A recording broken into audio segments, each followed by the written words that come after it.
Genetics is a relatively new field of science. Geneticists, science who study genes and DNA, study how genes influence our traits. Because this is a new field, there are still a lot of unknowns with DNA and genes, especially in humans. We do, however, know how a growing number of genes impact our physical traits. In this lab, we're going to look at traits which are believed to be influenced by a single gene, inherited from parent to child. We can now model and trace some traits from parent to child using Punnett squares. A Punnett square determines the probability of all possible traits for children. We are going to use Punnett squares to help determine a few traits.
So we're going to talk about a couple of traits. The first trait is if you can roll your tongue. So I cannot roll my tongue. It is very sad, but both of my parents can. So because I cannot roll my tongue, that means I'm recessive, or we call little letters. So little b in this case.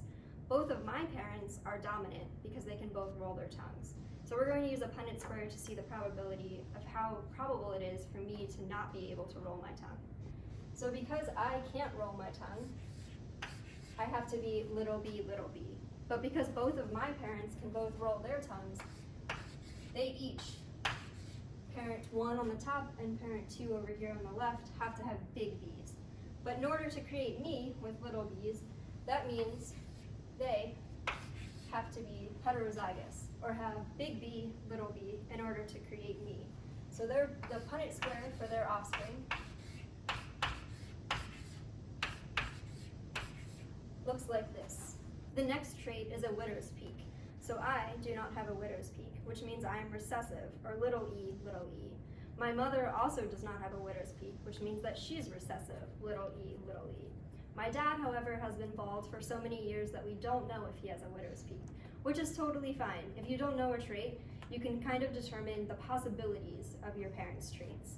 So in this case, we know that I am little e. We know that my mom is also little e. We don't know if my dad is dominant or recessive, but in order to create me with double little e, we know that he has to have at least one recessive. So that gives him two options. He can either be big E, little e, which means he has a widow's peak, or he can be little e, in which case all of the children of my parents would have little e, but if he was dominant, there would be about a 50% chance that all of the children, that the child would be dominant. So we can use Punnett squares in order to determine pedigrees, which are ways that we track genes running through families. So in a pedigree, a circle denotes a female and a square denotes a male. And if a circle or square is colored in, that means that that person has that gene or is affected by that trait.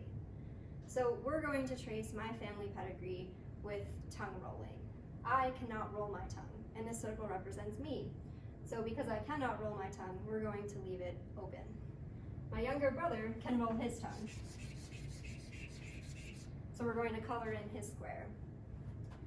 This square represents my dad. He can roll his tongue. And my mom can also roll hers. Up here, so these would be my aunts and uncles, or my mom's siblings. Up here would be my mom's mom. My mom's mom also can't roll her tongue, like me, which means that because my mom is dominant and can roll her tongue, my grandfather also has to be dominant.